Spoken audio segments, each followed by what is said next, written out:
بسم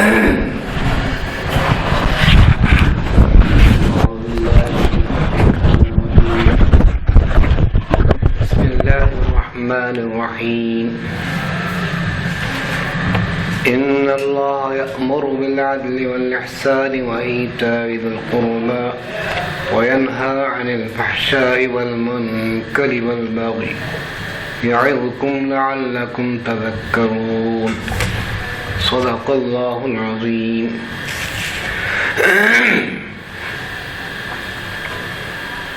بے شک اللہ حکم دیتا ہے عدل کا، احسان کا اور قرابت داروں کی حقوق کی ادائیگی کا، اور فواحش و منکرات سے روکتا ہے۔ شاید تم نصیحت حاصل کرو۔ قابل قدر حاضرین، قابل صد احترام طلباء کرام، نوجوانان اعزاز، میں نے آپ کے سامنے جس آیت کی تلاوت کی، مشہور و معروف آیت ہے جس کو حضرت عثمان غنی رضی اللہ عنہ کی خلافت کے دور سے جمعہ کی دوسرے خطبے میں لازماً اس آیت کو پڑھنا قرار دیا گیا۔ تو 1400 سال سے یہ قرآن، یہ آیت دنیا کی ساری مسجدوں کے ممبر و محراب پر خطبہ جمعہ کے دن خطبہ ثانیہ میں ہر خطیب اور واعظ مقرر اس آیت کو پڑھتا ہے۔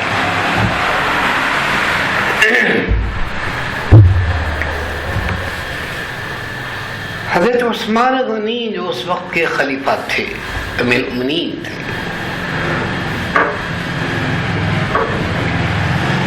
ہمیشہ قرآن مجید کی تلاوت ان کا معمول تھا۔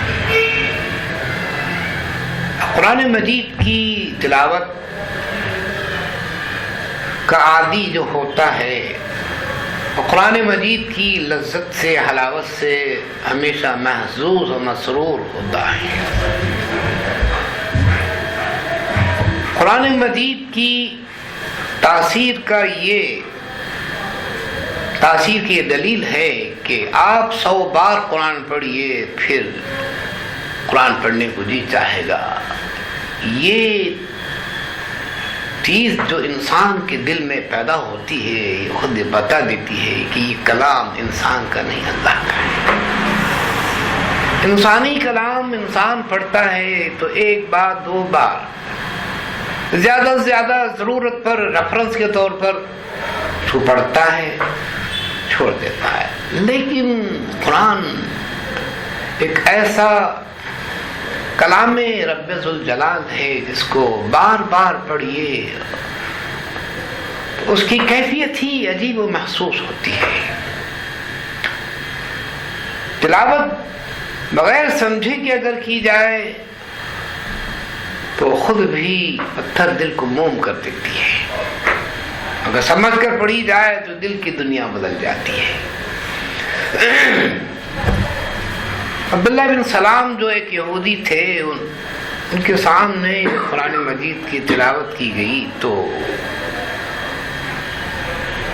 قرآن مجید کو سمجھتے تھے، عربی زبان تھی، مدینے میں تھے، تو قرآن مجید کہتا ہے وَإِذَا سَمِعُوا مَا أُنزِلَ إِلَى الرَّسُولِ تَرَىٰ أَعْيُنَهُمْ تَفِيضُ مِنَ الدَّمْعِ مِمَّا عَرَفُوا مِنَ الْحَقِّ۔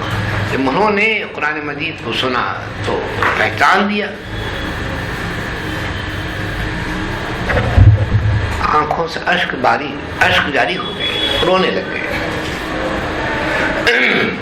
جنات نے بھی قرآن مجید سنا تو ایمان لا دیا، اور یہ قرآن صرف سن کر آج بھی اس دنیا کے اندر یہود و ہنود کی مخالفتوں کے باوجود، کفر و طاغوت کی حکومتوں کے باوجود، قرآن مجید اپنا معجزانہ اثر دکھا رہا ہے۔ تو اس آیت کی اہمیت اور افادیت کے پیش نظر خلیفہ ثالث نے اس کو اس وقت کی اسلامی حکومت کے تمام مسجدوں کے واعظوں خطیبوں سے کہا کہ لازماً پڑھی جائے۔ آئیے ہم دیکھیں آخر اس کے اندر کون سی ایسی تعلیمات ہیں جو مختصر بھی ہیں، جامع بھی ہیں، دل نشیں بھی ہیں، دل پذیر بھی ہیں، اثر انگیز بھی ہیں۔ میں تو بات ہمیشہ اپنے حلقہ اثر میں یہ کہتا ہوں، یہ رائے دیتا ہوں کہ اس آیت کا ترجمہ، اس کو آیت اور اس کا ترجمہ لکھ کر کسی اچھے فریم میں گھر کے حال میں رکھ دی جائے، صبح شام بس پڑھتے رہیں کہ اللہ نے ہمیں یہ حکم دیا ہے اور ہمارا اس پر ایمان ہے۔ قرآن کی ہر آیت انسان کو بدلتی ہے، بدلتی نہیں بدلی ہے، دنیا بدلی ہے۔ پتھر دل بھی پگھلتے ہیں، سنگ دل بھی موم ہوتا ہے، کبھی نہ رونے والا بھی روتا ہے، تڑپتا ہے، بے چین بے قرار ہوتا ہے۔ حضرت عمر فاروق رضی اللہ عنہ نے نبی کریم صلی اللہ علیہ وسلم کو جان سے مارنے کے لیے تلوار کو لے کر نکلتے ہیں گھر سے، اور اپنی بہن فاطمہ کی زبان سے قرآن مجید کی آیات سنتے ہیں، اور نبی کریم صلی اللہ علیہ وسلم کے گھر پہ پہنچتے ہیں کہ میں آپ کا غلام ہونے کے لیے آیا ہوں۔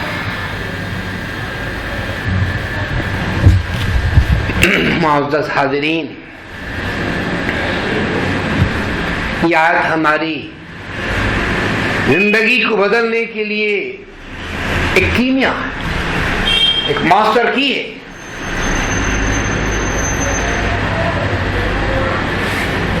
اس میں 3 باتیں اللہ نے ہمیں کرنے کی بتائی ہیں اور 3 باتیں نہ کرنے کی بتائی ہیں، جملہ 6 باتیں۔ ان اللہ یأمر بالعدل، اللہ تعالی آپ کو حکم دیتا ہے عدل کا۔ عدل کے معنی انصاف کے ہیں،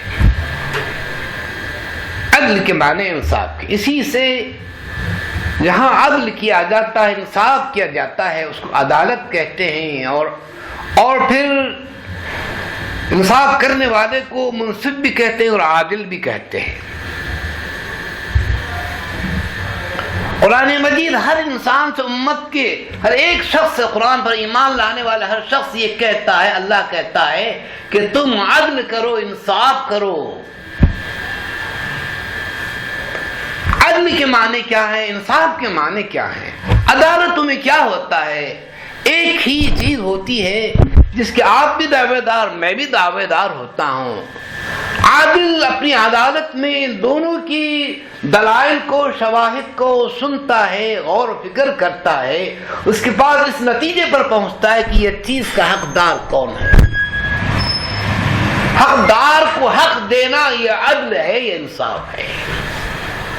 حقدار کو حق دینا یہ انصاف ہے، یہ عدل ہے۔ یہ ہر کوئی دعویٰ کرتا ہے کہ یہ میرا حق ہے، آپ اپنے حق کے لیے لڑتے ہیں۔ قرآن مجید سب سے پہلے اپنے مصلیوں سے، اپنے نمازیوں سے، اپنے بندوں سے، سربہ سجود ہونے والوں سے، اللہ کی عبادت و بندگی کرنے والوں سے ہوتا ہے کہ لوگوں تم میرا تو حق ادا کرتے ہو، سربہ سجود ہوتے ہو، شرک سے تم نے توبہ کی، شرک سے تم نے پرہیز کیا، لیکن خدا میرے بندوں کے حقوق ادا کرو۔ تو اس سے یہ بات معلوم ہوتی ہے کہ اللہ کے حقوق کی ادائیگی کے ساتھ ساتھ اللہ کے بندوں کے حقوق کی ادائیگی بھی دین کا اہم ستون بنیاد ہے۔ آدمی جب کسی کا حق ادا کرتا ہے تو پھر وہاں محبتوں کے چمن کھلتے ہیں، پھول کھلتے ہیں، مسکراہٹیں آتی ہیں، کٹے ہوئے دل جڑتے ہیں، محبت اثار و قربانی کا جذبہ پیدا ہوتا ہے۔ ایک شوہر اپنی بیوی کا حق ادا کرے، ایک بیوی اپنے شوہر کا حق ادا کرے، ایک بھائی اپنی بہن کا حق ادا کرے، بہن اپنے بھائی کا حق ادا کرے، ملک کے سربراہ ذمہ داران ملک اور رعایت کے حقوق ادا کرے، تو پھر وہاں ظلم نہیں ہوگا۔ اور عدل کا ضد ہے ظلم۔ ظلم کے معنی حق چھیننا ہے۔ اور قرآن مجید نے صاف امت مسلمہ سے یہ کہا، یا ایھا الذین آمنو، اے ایمان والو، کونوا قوامین بالقسط شہداء للہ، دنیا میں تم عدل و انصاف قائم کرنے والے بن کر آئے ہو، تمہیں بھیجا گیا ہے۔ اس دنیا میں ظلم و ستم کے پہاڑ توڑے جا رہے ہیں، تم ان ظالموں کے ظلم کے پنجوں کو توڑ دو، ان کے ہاتھوں کو روکو۔ نبی کریم صلی اللہ علیہ وسلم نے فرمایا، انصر اخاک ظالما او مظلوما، ظالم کی بھی مدد کیجیے، مظلوم کی بھی مدد کیجیے۔ صحابہ نے کہا، یا رسول اللہ، مظلوم کی بات تو ہمیں سمجھ میں آتی ہے کہ مظلوم کو ظالم کے ظلم سے بچایا جائے، لیکن ظالم کی مدد کیسے کی جائے؟ آپ اس کو ظلم کرنے سے روکیے، یہ اس کی مدد ہے۔ ظالم کو ظلم کرنے سے روکیے۔ یہ ظلم کا ہاتھ، یہ پنجہ استبداد، جب ہاتھ میں اس کے اقتدار آتا ہے، طاقت آتی ہے، اپنے طاقت اور اقتدار کے نشے میں کمزور مجبور لوگوں پر وہ ظلم و ستم کے پہاڑ توڑتا ہے۔ ماہر القادری نے اپنی ایک نظم میں کہا، پامال کیا، برباد کیا کمزور کو طاقت والوں نے۔ نبی کریم صلی اللہ علیہ وسلم کی نبوت سے پہلے عرب کی یہ کیفیت تھی، جہالت و بربریت، ظلم و ستم کے پہاڑ توڑے جا رہے تھے۔ باپ اپنی بیٹی کو زندہ درگور کرتا تھا، خون کی ندیاں بہتی تھیں، انسانوں کا خون گندے مری کے پانی کی طرح بہتا تھا۔ پامال کیا، برباد کیا کمزور کو طاقت والوں نے۔ جب ظلم و ستم حد سے گزرے، تشریف محمد لے آئے۔ ایک طرف ظلم و ستم کا دور تھا، اور نبی کریم صلی اللہ علیہ وسلم کی آمد کے بعد عدل و انصاف کا شاہانہ دور شروع ہوا۔ وہ جنگل کا راز ختم ہوا، وہ آگ دشمنی و عداوت کی آگ بجھا دی گئی، اور پھر یہاں محبت و پیاروں کے سمندر بہنے لگ گئے۔ نبی کریم صلی اللہ علیہ وسلم کو اسی لیے دنیا محسن انسانیت کہتی ہے، معلم اخلاق کہتی ہے۔ کونوا قوامین بالقسط، دنیا کو آپ حقوق دلائیے، آپ حقوق دینے والے ہیں، حقوق دلانے والے ہیں، حقوق چھیننے والے نہیں ہیں۔ حق دینا آپ کا کام ہے، دلانا۔ آپ دنیا میں عدل، حق کے حقوق دلانے والے کے، انصاف دلانے والوں کے آپ ذمہ دار ہیں۔ آپ کھڑے ہو جائیے، آپ لوگوں کے حقوق دلائیے۔ خاندان میں کوئی حق سے محروم ہوتا ہے، ملک اور قوم میں کوئی حقوق سے محروم ہوتا ہے، پامال ہوتا ہے، تو پھر ان کے حقوق ادائیگی کرنا یہ ہمارا مذہبی فریضہ ہے۔ ہم صرف سجدے میں سر رکھ کر اللہ کی عبادت بندگی کا حق ادا کرتے یہ سمجھتے ہیں تو یہ غلط ہے۔ اللہ کے بندوں کے حقوق بھی ادا کریں، یہ خدمت ہے۔ اس سے لوگوں کے ٹوٹے ہوئے دلوں کو جوڑا جا سکتا ہے۔ ان کی خدمت کر کے ان کے قریب ہو جائیں، جب قریب ہو جائیں تو پھر ان کے سامنے حق بات پیش کریں گے، ماننے کے لیے تیار۔ کونوا قوامین بالقسط شہداء للہ۔ میرا باپ، میری ماں، میرا بھائی، میرا بیٹا کسی پر ظلم کرتا ہے، ہاتھ پکڑیے اس کا، یہ ظلم ہے، یہ ناحق ہے، اس کا حق ہے دے دیجیے۔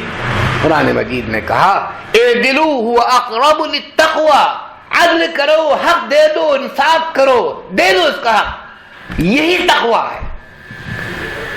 نماز، روزہ، حج و زکوٰۃ ادا کرنا تقوی ہم سمجھتے ہیں، نہیں۔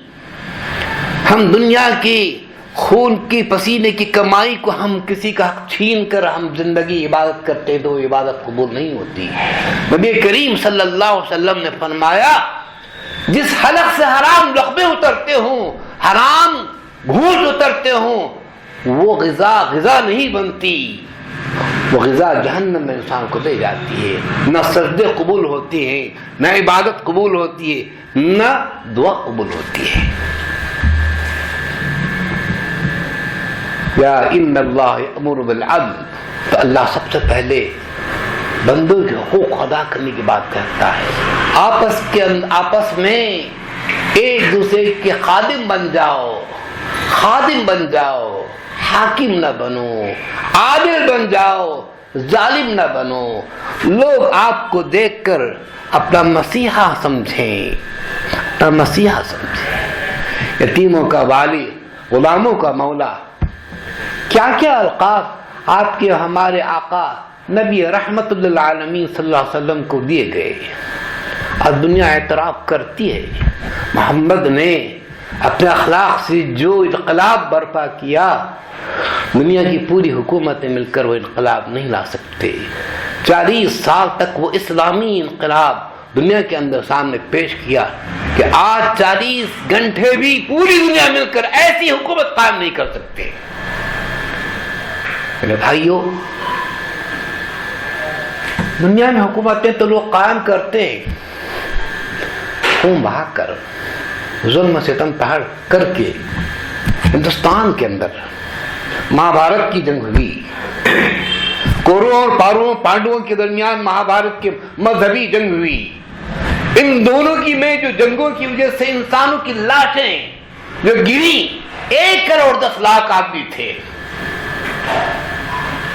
رشیا کے اندر کمیونزم کا انقلاب جو آیا، وہاں بھی روٹی کپڑا اور مکان، خدا اخلاق کوئی چیز نہیں، روٹی کپڑا اور مکان ان کا نظریہ زندگی. وہاں بھی 1 کروڑ 10 لاکھ آدمی مر گئے.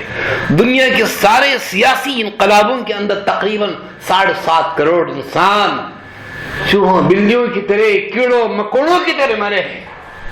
انسانوں کا خون خدا کی زمین پر بہا ہے، پھر کرسی کے لیے، اپنے اقتدار کے لیے، اپنی انا کے لیے، اپنی برتری کے لیے لوگوں کا خون بہایا گیا ہے. اپنی برتری کے لیے لوگوں کا گھروں جلایا گیا ہے. اور آج عرب ممالک کے اندر جو کچھ ہوتا ہے ہم دیکھتے ہیں. شام میں، سیریا میں کیا ہو رہا ہے. ابھی میرے بھائی نے وہاں کا ویڈیو بتایا، آپ ذرا دیکھیے. معصوم بچوں نے کیا کیا، بوڑھوں نے کیا کیا، عورتوں نے کیا کیا. خون بہ رہا ہے، رس رہا ہے. یہ ہمارے ہی تو بھائی ہیں، جو ہمارے ہی بھائی اپنے بھائی کا قتل کر رہے ہیں. 4 دن کی کرسی کے لیے آپ کا خون میں بہاؤں، میرا خون آپ بہائیں. بھائی کا گریبان پکڑ کر مار رہا ہے. یہ ظلم ستم ہو رہا ہے. قرآن مجید نے کہا وَمَا لَكُمْ لَا تُقَاتِلُونَ فِي سَبِيلِ اللَّهِ. ظالموں سے آپ کیوں نہیں برسر جنگ ہوتے، کیوں نہیں اس کا ہاتھ پکڑتے، ظالموں کا ہاتھ کیوں نہیں پکڑتے، کیوں نہیں بولتے، کیوں ظلم کرتے ہو. وَالْمُسْتَضْعَفِينَ مِنَ الرِّجَالِ وَالنِّسَاءِ وَالْوِلْدَانِ. کمزور لوگ، عورتیں، مرد، بوڑھے، بچے بلٹ کر چیختے ہیں، کہتے ہیں کہ ہے کوئی ہمارا والی، ہمارا کوئی ہمدرد و مددگار ہے. یقولون ربنا اخرجنا من هذه القرية الظالم اهلها. اے اللہ، ان بچے، یہ بوڑھے، یہ عورتیں یہ کہتے ہیں ہم کو اس ظلم سے، ظالم کی حکومت زمین سے ہم کو نکال دے. اخرجنا من هذه القرية الظالم اهلها واجعل لنا من لدنك وليا واجعل لنا من لدنك نصيرا. تو اپنی جانب سے ہمارا حامی و ناصر بنا دے، کوئی ہمارا پوچھنے والا ہو، ظالموں کا ہاتھ پکڑنے والا ہو. نہیں، مسلکوں کی بنیاد پر انسانوں کا خون بہ رہا ہے. ادھر شیعہ حضرات اپنے سیاسی غلبے کے لیے، ادھر سعودی اپنے غلبے کے لیے امریکہ کا ہاتھ تھاما ہوا ہے، ادھر رشیا کا ہاتھ یہ تھاما ہوا ہے. دونوں ہی مسلمانوں کو دو چکی کے پاٹوں کے درمیان پیس رہے. بھائیوں، ہم کو توحید، رسالت، آخرت کی بنیاد پر ایک دل ہونا چاہیے. ان کے حقوق کے ہم پاسدار بن جائیں. قرآن مجید صاف کہتا ہے انصر اخاک ظالما او مظلوما، ظالم کی بھی مدد کیجیے، مظلوم کی مدد کیجیے، ظالم کو ظلم سے روکیے، ہاتھ پکڑیے، ظلم ستم پنجہ استبداد کو پکڑیے، اس کی کلائیوں کو موڑ دیجیے، پھر کسی اور پر، مظلوم پر ان کا ہاتھ نہ اٹھے.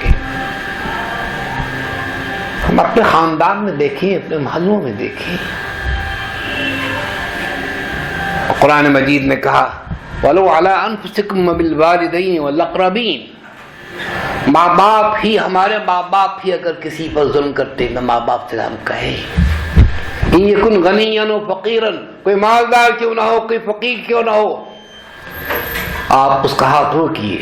اللَّهُ أَوْلَىٰ بِهِمَا، اللہ کا حکم بہتر ہے، میرا رشتہ دار ہے، یہ پارشیلٹی نہیں ہونی چاہیے.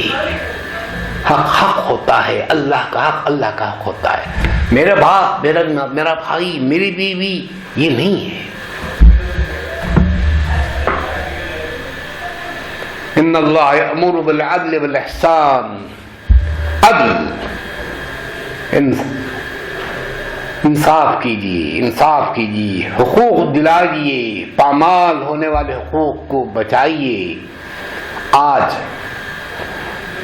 سیاسی غلبہ جس کے ہاتھوں میں ہو، سیاسی حکمران عدالت کو ایک آلہ کار کے طور پر استعمال کرتے ہیں، ایک سیاسی ہتھیار کے طور پر اس کو استعمال کرتے ہیں.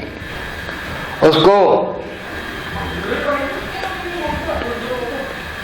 سیاست کا غلط استعمال کر کے عدالت سے حقوق کو پامال کیا جاتا ہے، عدل و انصاف کو روکا جاتا ہے. آج ہندوستان کی عدالتوں میں بتائیے کہ حقوق کی پامالی نہیں ہو رہی ہے. کیا یہاں عدالت میں باقی انصاف مل رہا ہے؟ کیا یہاں عدالت میں کیا عدل ہو رہا ہے؟ مولانا آزاد نے کہا تھا جس وقت پر انہیں جیلوں میں ڈالا گیا، فرنگی دور تھا، برطانیہ برٹش کی حکومت تھی، حق کہنے پر ان کو جیل کے سلاخوں کے اندر بھیج دیا گیا. وہاں انہوں نے قول فیصل نامی کتاب لکھی. انہوں نے کہا میدان جنگ کے بعد اگر کہیں انسان کا خون بہا ہے، حقوق پامال ہوئے ہیں، تو وہ ہمارے ہندوستان کی عدالتیں ہیں. مولانا آزاد نے کہا. آج بھی وہی ہو رہا ہے. امت مسلمہ کے کتنے علماء کرام جیلوں کے سلاخوں کے پیچھے پڑے ہوئے ہیں، کوئی ان کا دادرس نہیں ہے.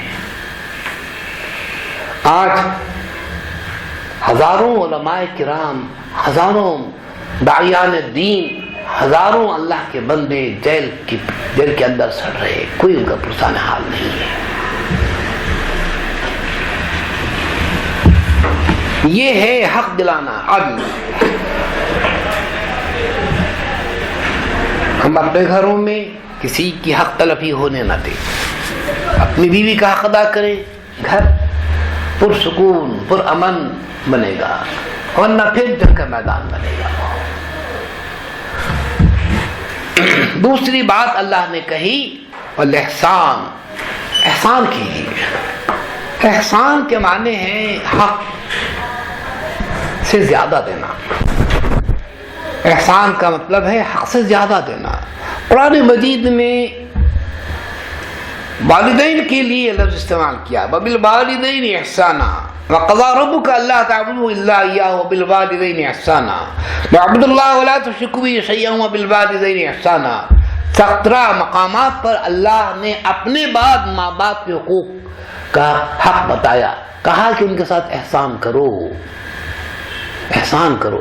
احسان یہ کہ تمہارے ساتھ انہوں نے جو کچھ قربانیاں دیں، راتوں کے دین کو قربان کیا، دن کے چین کو قربان کیا، اپنے خون کو دودھ کی شکل میں پلایا، پالا، پرورش کیا، ساری قربانیاں انہوں نے دی، اس سے زیادہ تم ان کے ساتھ انصاف کرو، ان کا حق ادا کرو۔ لیکن آج دیکھا جا رہا ہے کہ جو ماں اور باپ 10-12 بچوں کو جنم دے کر ان کو پال کر پرورش کر کے پروان چڑھاتے ہیں، آج وہ 12 بچے، ایک ماں بچے کی پرورش نہیں کر سکتے، وہ بیمار ہوتے ہیں تو یہ رگڑ رگڑ کر بستر پر مر جاتے ہیں، ایسے 2-4 پیسے دیتے ہیں۔ یہ آج ماں باپ کے حقوق کی ادائیگی ہے۔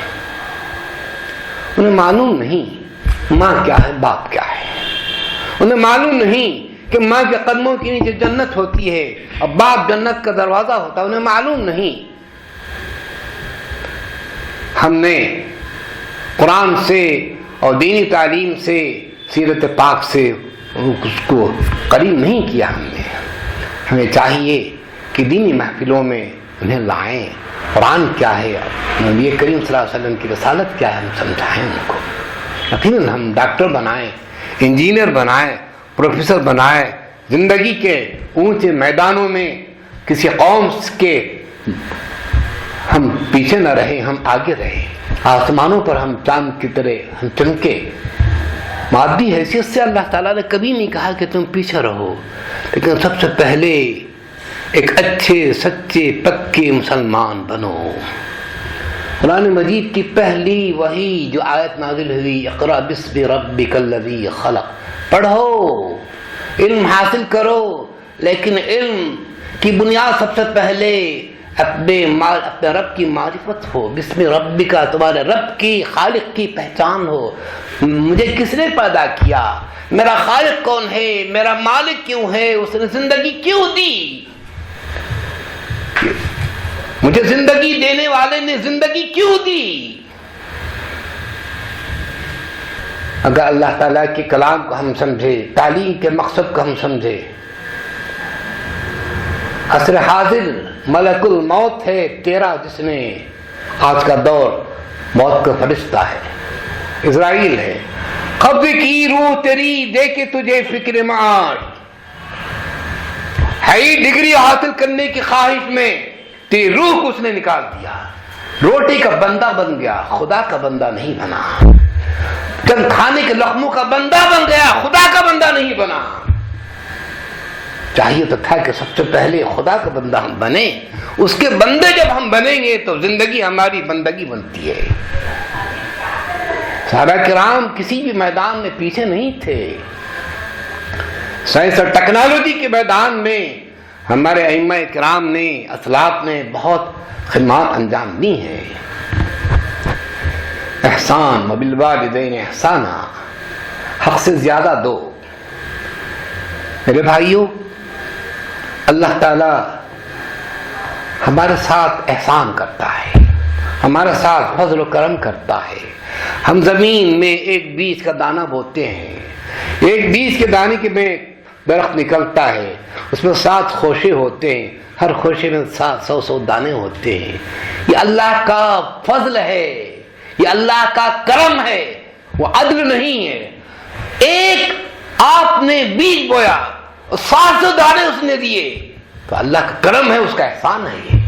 ہم بھی، ہمارے نبی بھی محسن انسانیت تھے، ہم بھی اپنے خاندان کے، اپنے قبیلے کے، اپنے محلے میں ہم محسن بن جائے۔ دیکھیے دعوت کے لیے احسان سب سے بڑا انقلابی ہتھیار بنتا ہے۔ خدا کے بندوں کو خدا سے قریب کرنے کے لیے احسان کرنا، کرم کرنا، ان کے برے وقت میں کام آنا، ان کی آنکھوں سے، یتیموں کی آنکھوں سے آنسو پوچھنا، ان کی آہوں کو خوشیوں میں بدلنا، ان کی تعلیم و تربیت کا انتظام کرنا، یہ تمام چیزیں ایسی ہیں جو ان کے دلوں کو جیتتی ہیں۔ چند کھنکھناتے ہیں کھوٹے سکے لے کر ہم کیا لے جائیں گے۔ رہنے والی چیزیں، خدا کو پسند آنے والی چیزیں یہ ہیں۔ ان کی دعائیں بلکتی سسکتی چیخوں کے درمیان اگر ہم نے ان کی خدمت کی تو ان کے دل سے دعائیں نکلتی ہیں۔ یہ احسان ہے۔ میرے نبی، میرے آقا نبی کریم صلی اللہ علیہ وسلم نے احسان کیا ہے۔ قیصر روم کی حکومتیں فتح ہوتی ہیں، مال غنیمت آتا ہے، ڈھیروں مال غنیمت ہے، سب کو تقسیم کیا جا رہا ہے۔ حضرت فاطمہ رضی اللہ عنہ آتی ہیں، ابا جان کہ دیکھیے میرے ہاتھ کام کرتے کرتے گٹے پڑ گئے، مجھے بھی ایک لونڈی دے دیجیے۔ سب کو آپ دے رہے ہیں، مسجد نبوی میں سب کو دے رہے ہیں، انصار کو دے رہے ہیں، مہاجرین کو دے رہے ہیں، مجھے بھی دے دیجیے، میں آپ کی بیٹی ہوں۔ حضور صلی اللہ علیہ وسلم نے کہا بیٹی میں نہیں دے سکتا، یہ امت کی امانت ہے، یہ امت کی امانت ہے، انہوں نے اپنا خون جگر دے کر اسلام کو فتح دلائی ہے، میں ان کا حق عطا کرنا چاہتا ہوں۔ میں بیوی بچوں کے حقوق ادا کرنے کے لیے مال غنیمت نہیں ہے، انشاءاللہ آخرت میں ہم کو اس کا اجر ملے گا۔ وہ بیٹی کہا ابا جان آپ کو میری وجہ سے کوئی شرمندگی ہے، نہ یہاں ہو نہ وہاں ہو۔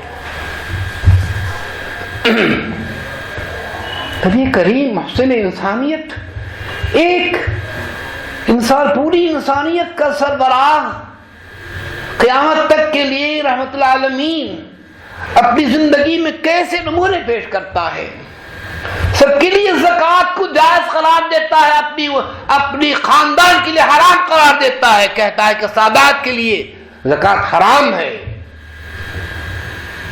لوگ آنے والی نسلیں دشمنان اسلام یہ الزام لگائیں کہ محمد نے اپنی نبوت کی وجہ سے زکوٰۃ کو اپنے خاندان کے لیے محصور کر لیا۔ اگر زکوٰۃ خاندان کے لیے سادات کے لیے جائز ہوتی، پوری دنیا کے مسلمان سادات کو دیتے، غیر سادات محروم ہو جاتے۔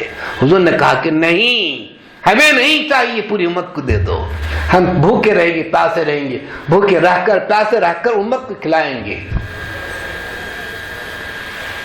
آج ہمارا وزیر اعظم کہتا ہے میں فقیری کو پسند کرتا ہوں، فقیروں کے لیے میں جھولی لگا کر بھیک مانگ کر آپ کو کھلاتا ہوں۔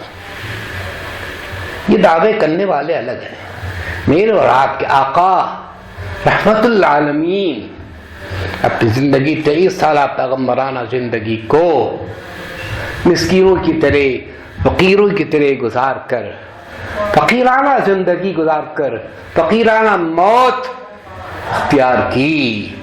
جس دن انتقال ہوا، آپ کا سر مبارک حضرت عائشہ کی گود میں تھا، عائشہ کی گود میں تھا۔ حضور نے فرمایا الصلاۃ وما ملکت ایمانکم، نماز کی پابندی کرو اور یتیموں و بیواؤں کا خیال رکھو، اللہ کا حق بھی ادا کرو، اللہ کے کمزور بندوں کے حقوق بھی ادا کرو۔ یہ دراصل اسلام کی انقلابی چابی ہے، معاصر کی ہے یہ احسان۔ وَإِيتَاءِ ذِي الْقُرْبَى، تیسری بات کہی گئی، قریبی رشتہ داروں کے حقوق ادا کرو۔ دو، اپنی ماں کی طرف سے کون ہے؟ نانا ہے، نانی ہے، خالہ ہیں، خالو ہیں، غریب ہیں، مستحق ہیں، ڈھونڈیں، قریب جائیں، آہستہ سے ان کی عزت و آبرو کو، ان کی ڈگنیٹی امیج کو برقرار رکھتے ہوئے پوچھے کیا میں آپ کی خدمت کر سکتا ہوں؟ آپ کی کوئی ضرورت ہے؟ میں تیار ہوں۔ اگر باپ کی طرف سے چچا، تایا ہیں، چچا ہیں، پھپھو ہیں، دادی ہیں، وہاں جائیں۔ اللہ نے ہمیں دیا ہے، جو کچھ ہمیں دیا ہے صرف ہمارے ہی لیے نہیں۔ مومن کبھی خود غرض نہیں ہوتا، سیلفش نہیں ہوتا، جیتا ہے اور جینے دیتا ہے، کھاتا ہے، کھلاتا ہے۔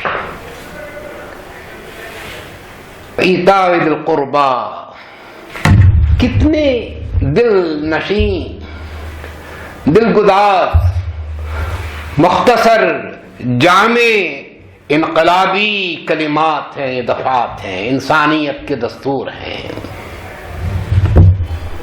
اس کا معنی مفہوم ہمارے ائمہ کرام جمعہ میں پڑھتے تو ہیں لیکن سمجھاتے نہیں کہ آج بار بار ہر جمعہ پڑھی جاتی ہے، آخر اس کا مطلب بھی تو جانو کیا ہے۔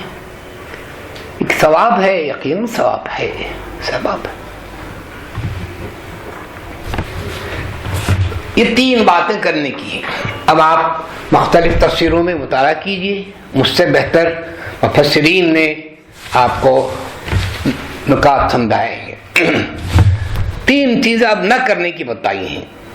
وَيَنْهَا عَنِ الْفَحْشَاءِ، فحش کام گناہ کبیرہ، ہر وہ کام جو حرام ہے، چوری ہے، زناکاری ہے، قتل و غارت گری ہے، شراب نوشی ہے، سود خوری ہے، کئی چیزیں حرام ہیں، یہ تمام چیزیں فواحش و منکرات۔ قرآن مجید نے کہا ظاہری طور پر ہمیں جو نظر آتی ہیں وَذَرُوا ظَاهِرَ الْإِثْمِ وَبَاطِنَهُ، ظاہری فواحش و منکرات جو آپ کی نظر سے دل کو مقدر کرتی ہوں ان سے بھی بچیے، اور دل میں بھی برائیوں کا وسوسہ نہ لائیے۔ یہ بھی دل میں اگر آپ لائیں گے تو پھر نظر دیکھے گی تو دل مقدر ہوگا، دل مقدر ہوگا تو زندگی مقدر ہو جائے گی۔ علامہ اقبال نے کہا بڑھ جاتا ہے جب ذوق نظر اپنی حدوں سے، بڑھ جاتا ذوق نظر اپنی حدوں سے، ہو جاتے افکار پراگندہ و ابتر۔ یہ نگاہ فتنوں کا دروازہ ہے، ان نگاہوں کو آخرت اللہ کے حاضر ہونے کا پہرا لگا دیجیے۔ وہ جس نے حکم دیا ہے وہ دیکھ رہا ہے، وہ دیکھ رہا ہے، وہ دیکھ رہا ہے، وہ رقیب ہے، وہ سپروائزنگ کر رہا ہے۔ وَيَنْهَا عَنِ الْفَحْشَاءِ وَالْمُنْكَرِ، فواحش، منکر ہر وہ برا کام جس کو ایک عقل سلیم ناپسند کرتا ہو۔ مثال کے طور پر جھوٹ بولنا، غیبت کرنا، چغلی کھانا، یہ تمام چیزیں ہر عقل سلیم رکھنے والوں کو بری چیزیں۔ سچ بولنا، امانت داری کرنا، کسی کی خدمت کرنا، یہ تمام اچھی چیزیں ہیں۔ تمام چیزیں معروف میں آتی ہیں، جو چیزیں نہ کرنے کی وہ منکرات میں۔ ہم کو چھوٹی چھوٹی برائیوں سے بچنا چاہیے، چھوٹی چھوٹی نیکیوں کو کرنا چاہیے۔ چھوٹی برائی ہے یہ سمجھ کر ہم نہ کریں۔ ایک انسان جب برائی کرتا ہے تو حضرت ابو ہریرہ فرماتے ہیں حضور نے فرمایا کہ انسان جب برائی کرتا ہے تو اس کے دل پر ایک کالا دبا بیٹھتا ہے، اور کرتے ہیں تو اور ایک دبا بیٹھتا ہے، کرتے کرتے کرتے کرتے پورا دل داغدار ہوتا ہے گناہوں سے۔ برائی برائی ہے، آگ کی چنگاری ہے، بھلائی بھلائی ہے، چاہے وہ مسکرا کر کسی کے سامنے آپ بات کیجئے یہ بھلائی ہے، ایک لقمہ کھانا کھلائیے بھلائی ہے، ایک پیسہ دیجئے کھلائیے بھلائی بھلائی۔ وَلَا تَسْتَوِي الْحَسَنَةُ وَلَا السَّيِّئَةُ، برائی بھلائی کبھی ایک نہیں ہو سکتے۔ ادفع باللتی احسن، آپ دنیا کے ساتھ بھلائی کا ساتھ سلوک کیجئے۔ کوئی ہمیں گالی دیتا ہے تو مسکرا دیجئے، میرے نبی نے بھی مسکرایا۔ کوئی ہمیں مارتا ہے تو دعائیں دیجئے، میرے نبی نے بھی دعائیں دیں۔ میری اور آپ کے آقا نبی کریم صلی اللہ علیہ وسلم سے بڑھ کر ہمارے لیے کوئی آئیڈیل ہو سکتا ہے؟ نہیں۔ آپ کی نبوت اور رسالت کے بعد آپ کے طریقہ کار کو اختیار کرنا یا آخرت کی نجات کا واحد ذریعہ ہے۔ نیکی تیرے بغیر، نعیمہ تیرے بغیر، شاعر نے کہا حضور کے بارے میں، نیکی تیرے بغیر، نعیمہ تیرے بغیر، ایک وہم ہے نجات کا امکان تیرے بغیر۔ آپ کی سنت کو، آپ کے طریقوں کو چھوڑ کر ہم نہ نجات پا سکتے ہیں نہ جنت میں جا سکتے ہیں۔ یہ دوسری چیز نہ کرنے کی ہے۔ تیسری چیز والبغی، خدا نے بارڈر کھینچ دی کہ یہاں مت جائیے، یہ مت کیجیے، وہ کرنا۔ ولا تقربوا الزنا، زنا کے قریب نہ جاؤ۔ زنا کے قریب لے جانے والی کیا چیز ہے؟ آنکھوں سے دیکھنا، باتیں کرنا۔ ولا تقربوا الفواحش ما ظہر منها وما بطن، فواحش و منکرات کے قریب بھی نہ جائیے، کرنا تو بڑی بات ہے۔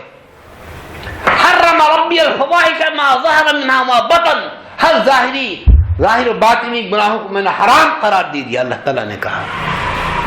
ہماری نگاہیں روزانہ گھر میں کتنی بار ٹی وی کے ذریعے سے گناہ کرتی ہیں، ہماری بیٹیاں بیویاں ہمارے سامنے زنا کرتی ہیں۔ تو یوں سمجھیے کہ ہر لحظہ ہماری آنکھیں زنا کرتی ہیں، ہمارا ہر قدم گناہ کرتا ہے۔ کتنی ایک ہی آیت ہے، ایک ہی آیت سورہ نحل کی آیت نمبر 90 ہے، یہ آپ اس کا مطالعہ کیجیے۔ آیت نمبر سورہ نحل 14واں پارہ، آیت نمبر 90، مختصر جامع۔ اس کا ترجمہ یہ لکھیے کسی کاتب کو، اس کا ترجمہ، اس کی مختصر سی تشریح۔ اردو نہیں آتی تو انگریزی میں لکھیے۔ الحمدللہ قرآن مجید کی تفسیریں سینکڑوں ہیں، جس زبان میں چاہتے اس زبان میں ہیں۔ آج تو انٹرنیٹ کے ذریعے سے قرآن مجید ہمارے سامنے موجود ہے، گھر پہ جب جہاں چاہے قرآن دیکھ سکتے ہیں، سفر میں، حضر میں۔ تو محترم معزز رفقائے کرام، یہ ایک آیت کی تلخیص تھی، اس کا معنی مفہوم تھا، جس کو میں نے اپنے جذبات، اپنے احساسات کو درد و غم کے ساتھ آپ کے سامنے پیش کیا۔ آپ بھی جب اس کا مطالعہ کریں گی تو آپ کا دل بھی بے قرار ہو جائے گا کہ ہم نے اب تک اس پیغام کو جانا نہیں، پہچانا نہیں۔ ہمارے گھروں میں اختلاف ہو لیکن تلاوت سمجھ کر ہو، ہماری نمازوں میں قرآن کی صورتیں پڑھی جائیں لیکن سمجھ کر پڑھی جائیں، تو پھر ہماری زندگی بدلے گی، اور ضرور بدلے گی، بدلی ہے۔ عرب قاتل تھے، شرابی تھے، ظالم تھے، کیا نہیں تھے، قرآن سننے کے بعد کچھ بھی نہیں، سب نیک بن گئے۔ قاتل محافظ بن گیا، اونٹوں کی چرانے والے، بکریوں کی چرانے والے دنیا کے حاکم و حکمراں بن گئے۔ ابو بکر بنے، عمر بنے، عثمان بنے، علی بنے۔ ان کی خلافت کی سیاسی علامت چیزیں تاریخ کے اندر موجود ہیں۔ اللہ سے دعا ہے کہ اللہ تعالیٰ مجھے، ہم تمام کو قرآن مجید، اللہ کے کلام کو ٹھہر کر، سنبھل کر، غور و تدبر کے ساتھ پڑھنے کی طاقت و توفیق عطا فرمائے، اور ان کو اپنی زندگیوں میں ڈھال کر، سنوار کر ہمیں دنیا میں قرآن کا پیکر قرآن بنائے، پیکر قرآن بنائے۔ آمین۔ وآخر دعوانا الحمدللہ رب العالمین۔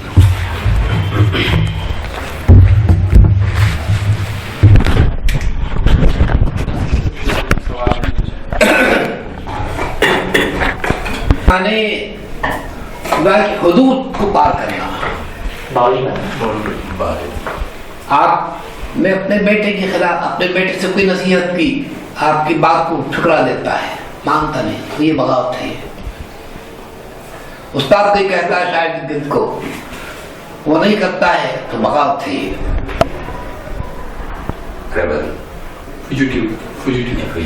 اس کے قریب بھی نہیں جانا چاہیے۔ سرحد، یہ بارڈر ہے، یہاں سے نہیں جانا۔ وہ جاتے ہیں تو پھر وہاں گرفتار کرتے ہیں، پاکستان کے لوگ یہاں گرفتار ہوئے، یہاں کے لوگ پاکستان میں گرفتار ہوئے ہیں، کیا بارڈر صاف کر دیں؟ مچھلی پکڑتے پکڑتے وہ آ گئی، یہ بھی چلے گئے۔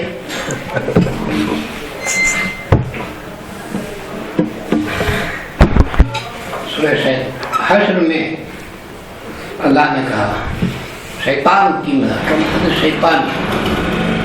مثال کیا ہے؟ قال للانسان، انسان سے اس رشتہ تحقق کرو، آئے بھی اللہ کا مانتا نہیں ہوتا، خالی شہد لگاتا ہے۔ وہ شہد کے بعد مکھی آتی ہے، مکھی کے بعد سپلک آتی ہے، سپلک کے بعد بلی آتی ہے، بلی کو پھر ماننے کے لیے کتا آتا ہے، پھر کتا، ایک کتا آتا، دوسرا کتا آتا ہے، میرا کتا آپ کا کتا، دونوں لڑتے ہیں، پھر ہم دونوں آپس میں لڑتے ہیں۔ یہ شیطان کی مثال ہے، لڑاتا ہے۔ تو شرک بھی، شیطان بھی ایسے ہی کراتا ہے، یہ کرو پروانے، آج کے دور میں چلتا ہے، آج کے دور میں چلتا ہے، یہ عقلی دلائل پیش کرتا ہے۔ عقلی دلائل سے زیادہ ہمارا دل مانتا ہے، ضمیر مانتا ہے، یہ ہم دیکھیں۔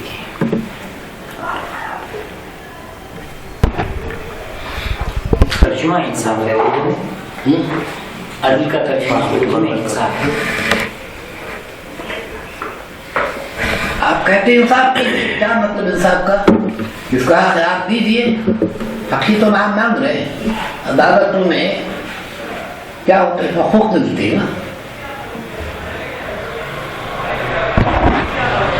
آپ نے ملکی سطح پہ بولے تھے کہ سعودی اور ایران نیشیا کا ہے، ممالک لڑ رہے ہیں، ایک عام طور پہ ہماری زندگی میں بھی ہم دوسرے مسلمانوں پہ انٹالرنس ہم میں ہی بہت ہے، باہر کی بات نہیں ہے۔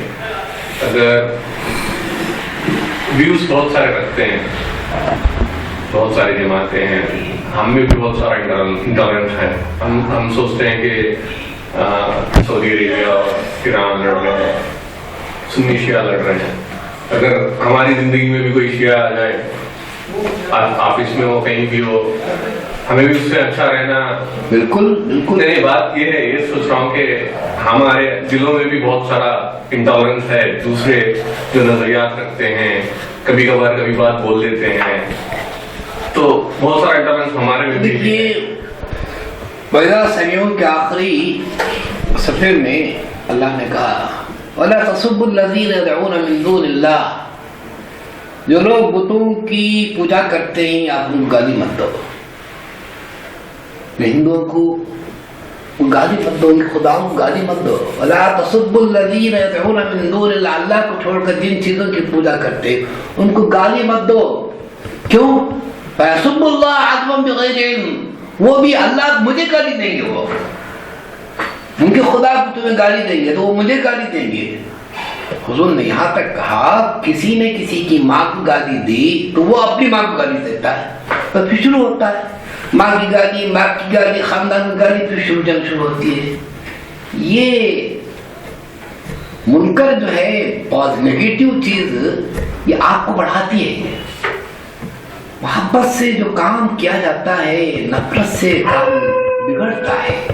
حضور نے کہا، حضور کے بارے میں اللہ نے کہا فَبِمَا رَحْمَةٍ مِّنَ اللَّهِ لِنْتَ لَهُمْ، یہ اللہ کی رحمت ہے کہ میں نے آپ کو نرم بنا دیا۔